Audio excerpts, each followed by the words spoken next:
Let's just agree that we love games and we want to see more of them tonight. It's all about the games.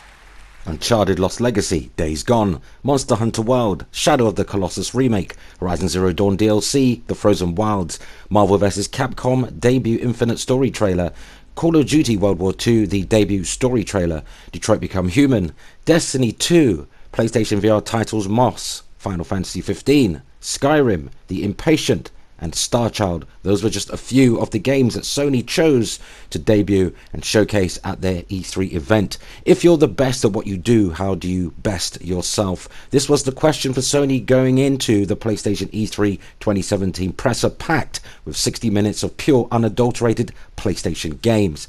And we're going to talk about every single one of them in no particular order. What's up everybody, I'm Fox at Foxy Games UK, your regular aggregate source of news, rumour and video game discussion. Casual and core gamers who really want to keep up with all the latest game news and rumour, with an emphasis on PlayStation but spanning a variety of platforms, just follow me via Twitter at FoxyGames_UK. All relevant links can be found in this video's description. So, courtesy of our friends over at GamingVault.com, who I must confess I feel completely aligned with their takeaway from the Sony PlayStation E3 2017 press conference, and I'll be giving my opinion on everything at the tail end of this video. This E3, Sony had a low bar to clear. Microsoft's press conference was seen as a disappointment by many. EA's was seen as a train wreck, and Bethesda's was perceived as quite underwhelming. Ubisoft was the only one who managed to have a really good showing, mostly because of their high caliber of games that they brought with it to the show. So Sony doing best out of all the conferences wasn't going to be particularly hard. They just had to keep doing what they've been known to be doing and they'd end up with a winner by default. That's basically what ended up happening. Sony's conference itself had some problems. Notably, there was none of the oh-so-shit Megaton announcements that many of us were expecting, but on whole it was a fast-paced, frenetic hour with game after game after game of minimal talk and padding. A very varied slate of games. There may have been some who felt the emphasis on PlayStation VR in the middle segment of the conference was a bit too much. However, those are the same people who complain there aren't nearly enough interesting PlayStation VR games available, and are the same people who complain too much PlayStation VR. People who usually don't even own a VR unit. Now, contradictive whingers aside, it also helped that Sony had some incredible games to show. Starting the show with Uncharted The Lost Legacy, which looked great, moving on to show us Horizon Zero Dawn, The Frozen World DLC, a brand new expansion coming from the hit Guerrilla RPG from earlier this year. Days Gone, which looked far more convincing this year than it did last year, with some real gameplay mechanics detailed on show for everyone to see. Sony then announced Monster Hunter World, a new open world Monster Hunter game that is coming to the PS4 in early 2018. It must be noted it's also coming to Xbox One and PC. Also showing off Detroit Become Human, God of War, Shadow of Colossus, a whole slate of some pretty cool looking PlayStation VR games, which includes Skyrim, some focus on multiplats including Destiny 2, Marvel vs. Capcom Infinite, and Call of Duty World War II, and for the show ending segment, a truly jaw-dropping gameplay segment of the upcoming Spiderman, an exclusive PlayStation game. The selection of games shown off was pretty impressive.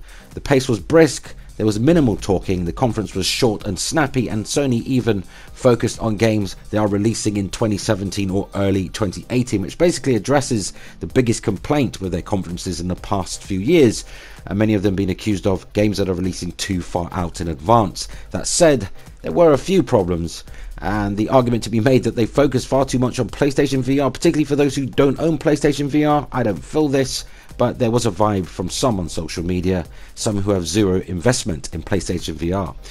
Meanwhile, there were some baffling omissions too, with Death Stranding and The Last of Us missing. Really makes sense given that Sony only emphasized games coming this year or the next, and those two are likely very far out. But I am specifically talking about certain games like Ni no Kuni 2 or Gran Turismo Sport, both of which are due out later this year and are high profile PS4 exclusives that were completely ignored. But they were shown in the hour pre-show, which is quite interesting. Then, of course, there is the expectation Sony has created that it pretty much failed to live up to, the expectation of always having a big show-stopping reveal or announcement. which it must be said they did not have this time around. There was also the fact that they tried to basically redo a lot of last year's conference, right down to the live orchestra for the opening. This time a musical Indian-based piece really was very good, but the problem's really pace. Next to the high-octane, high pace of last year with rapid-fire announcements and showcases that Sony had one after the other, and just the fact that the lineup of exciting games for the PS4 continues to swell. Uncharted: The Lost Legacy, God of War, Gran Turismo Sport, Detroit Become Human, Spiderman, Ni no Kuni 2, Revenant Kingdom, Shadow of Colossus remake all looked great. Sony even managed to make PlayStation VR look exciting and interesting this year, when I honestly thought that they would drop the ball entirely after a lower than expected sales of the unit. Ultimately, this was the best conference Sony has ever had. No, not really. They had done better and they will continue to do better, but it was a great mid-generation state of the union for Sony, a chance for them to slow down and consolidate their position instead of being ultimately aggressive after Microsoft showing they had no reason to do. Sony are in the lead and they know it, and they can afford to ease off of the pedal just for a bit. Now, their position is so secure that they still managed to have the best conference thus far nevertheless. It's up to Nintendo really to wow us even more later today. With Nintendo, you never know what you're going to get, so I would suggest keeping an open mind, but also be sure to temper your expectations too. And really, from another perspective, this time pro PlayStation site pushsquare.com, and their take on it was that Sony really failed to top last year's magnificent E3. Let's face it, it was always going to be a tall order, but still Sony brought the very best of the games this year. The problems with this show was that the bar was set so high last year. Inevitably, there comes a point where you're not going to be able to clear it. Sony's been bouncing from brilliant press conference to next these past couple of years with its own PlayStation experience or E3, so one could guess that we should expect a bit of a come down at some point. And this year's E3 was that come down. Even though it was a decent showcase, all things considered, there may not have been the surprises we've come to expect from Sony. First party is still firing on all cylinders, with games like God of War and Spiderman very much in a league of their own. And I mean, there were some surprises too. Shadow of the Colossus is getting a remake, which is very exciting. It's one of those favorite games of all time, which debuted on the PlayStation 2, looking absolutely this generation with the PS4, no doubt a PS4 Pro enhanced version too. With Skyrim also coming to PlayStation VR, who would have guessed that, with Bethesda much aligned with Microsoft's very absent VR at their conference. It's really good to see Sony appeasing those who purchased PlayStation VR early out the gate and continue to do so. System has surpassed 1 million units since it went on sale last September, which is not bad for a brand new untested piece of tech. Now, there was something missing, and it's probably going to take the rest of the week to figure out what it was, but the press conference seemed to just fly by, a result of Sony ditching all of the talking heads that we've become really despising of, but that had the knock-on effect on making it feel lighter and a bit too quick for my liking than it probably needed to be. Because of the game after game nature of the show, it kind of killed the atmosphere a bit, not allowing the crowd to really react with raucous cheers after every incredible game showing.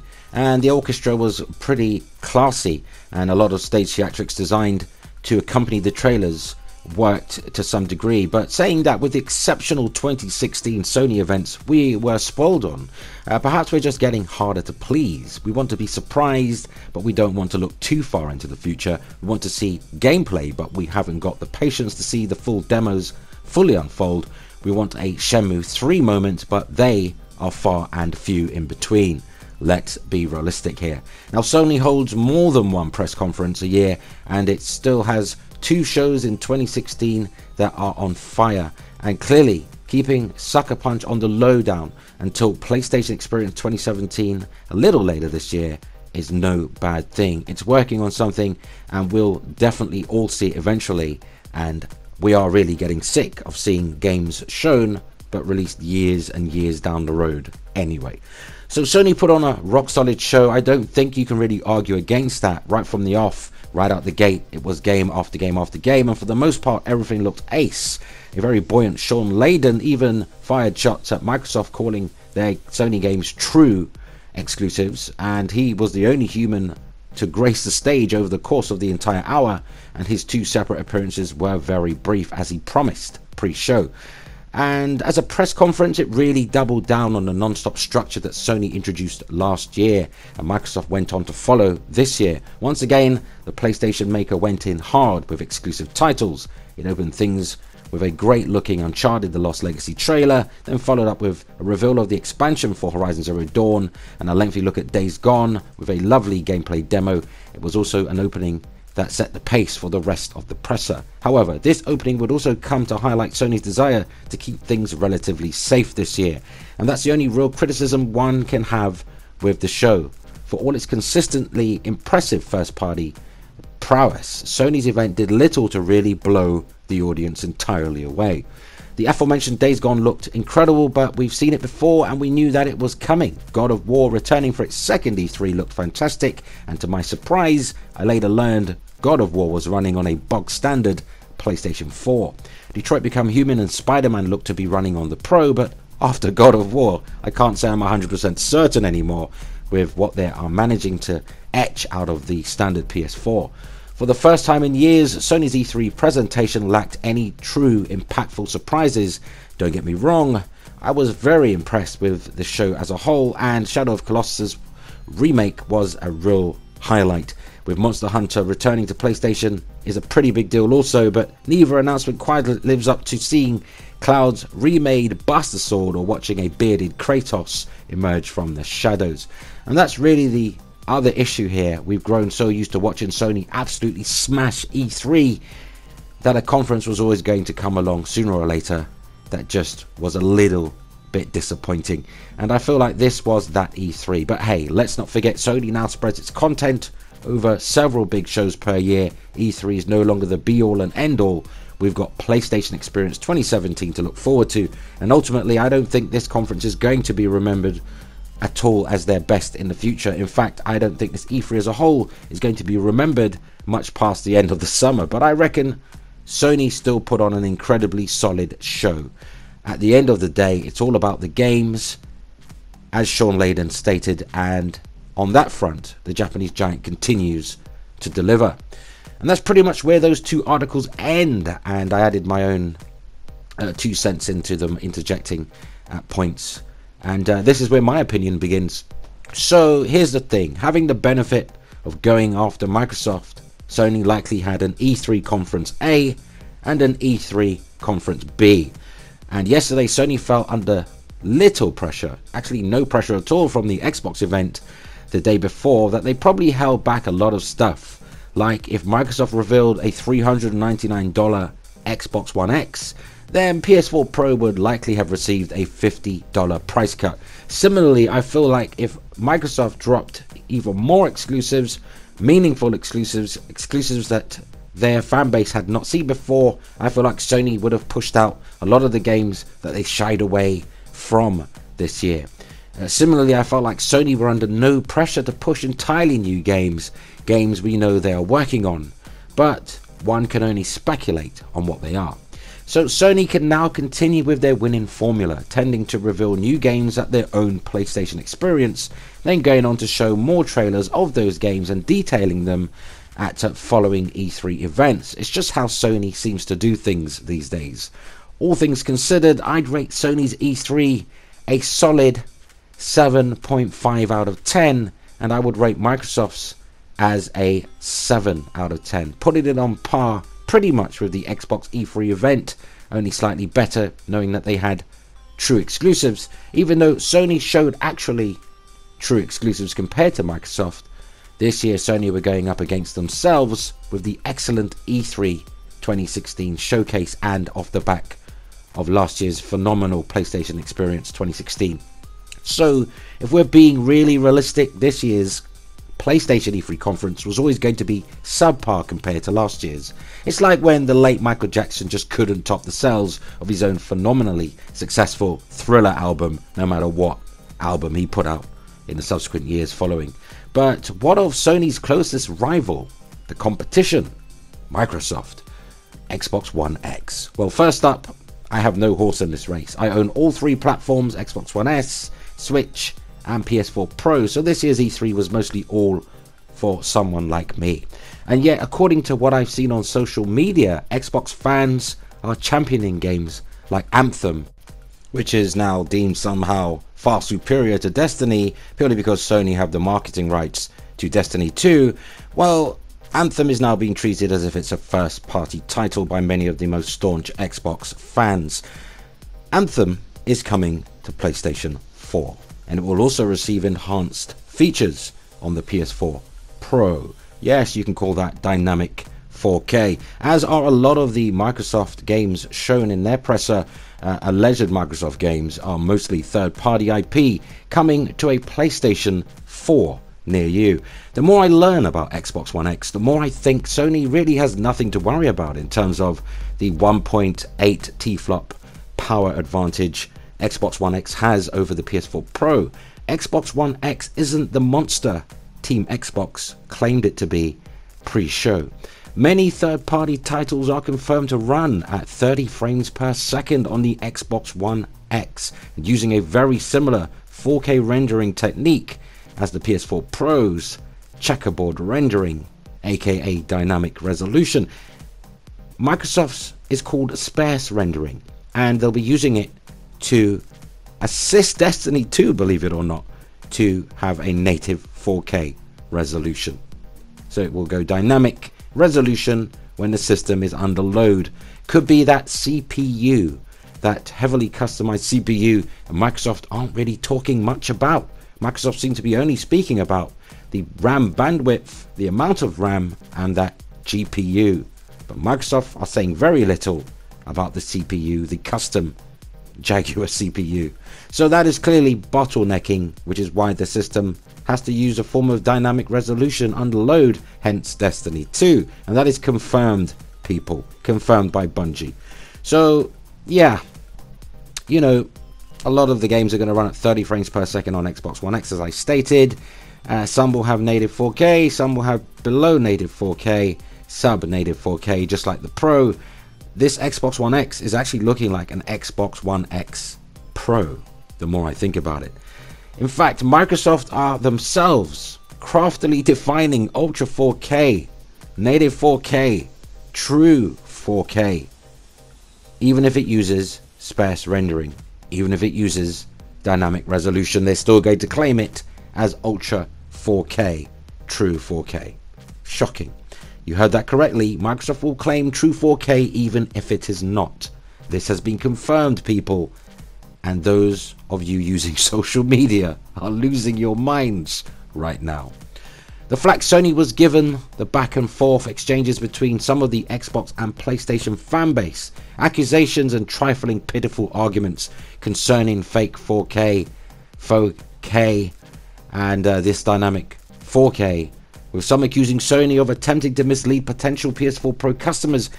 And yet here we find Microsoft taking this alleged deception to the 99th degree, way beyond Sony's more honest dynamic 4K marketing. But it swings and roundabouts, people. This argument will go on until real, true, capable 4K machines are released. So, you know, we're going to discuss this more on the Gamer Couch podcast Sunday, but I will be actually having a live stream tomorrow evening to discuss everything, all of the events, all of the showcases, and I'll do my little comparison and my little rant as you have come to know it. But as usual, if you found any of the information in this video at all useful, go ahead, hit the like button, and if you haven't already, subscribe and share the video. You can also help us out by helping us grow by supporting us via Patreon, starting with just $1. You'll find the link in this video's description.